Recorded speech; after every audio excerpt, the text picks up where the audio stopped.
Susunod si Kagawad Frank Arion.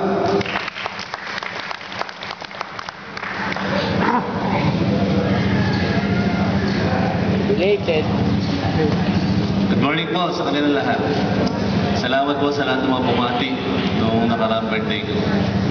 At ganoon din po sa pakikiramay sa kapatid natin kasama si Ate Baby Reyes. Yun nga, nakapuro yun sa Fatima. Yung nakausap ko po, kasi po yung nasa hospital yung kapatid niya, Ate Baby. Alam niyo po, nung na-trace po yung sakit, hindi pa po dengue yung dinadaing noon. Ang dinadaing po doon, yung may masakit lang sa likod. So lately na lang po na-trace na bumababa yung platelets niya.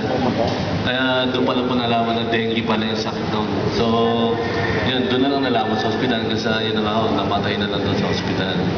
So kayo, medyo mag-ingat po tayo sa mga panahon niyon. Ganun din po, kung napapansin nyo, may mga batang gala na naman na nagrarugby sa MacArthur Highway.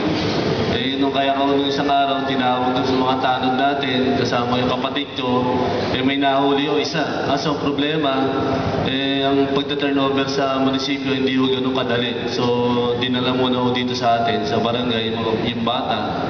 Ewan ko kung ano nangyari doon. So, kung mayroon ho ba uli kayo mapansin, kasi itong mga bata na to, ito yung makit ng jeep. Pag may madadampot, kinukuha nila. Kung maghawa pa naman na rugby ito, bote-bote sila. So, pagbigay lang na lang po ninyo. Ganun din po dun sa tawag dito. Kaninang umaga naman ho, nagulat ako, alas 3:30 ng umaga, may kumakatok sa bahay. Kala ko, emergency na naman. May nahuli yung drug pusher dyan sa area o Ray Fernando. Pero hindi yung tiga Marulas, tiga Caloocan ho. Alam niyo kung ano edad? Isang 68 years old, tsaka isang 38, magdibin. 68 years old daw yung lalaki. So dinala ko sa bahay para maging saksi ho tayo, kasama ko yung mga tanong natin.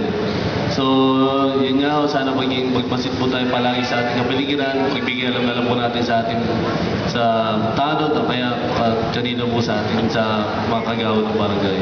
So yun lamang po, magandang umaga sa kanila.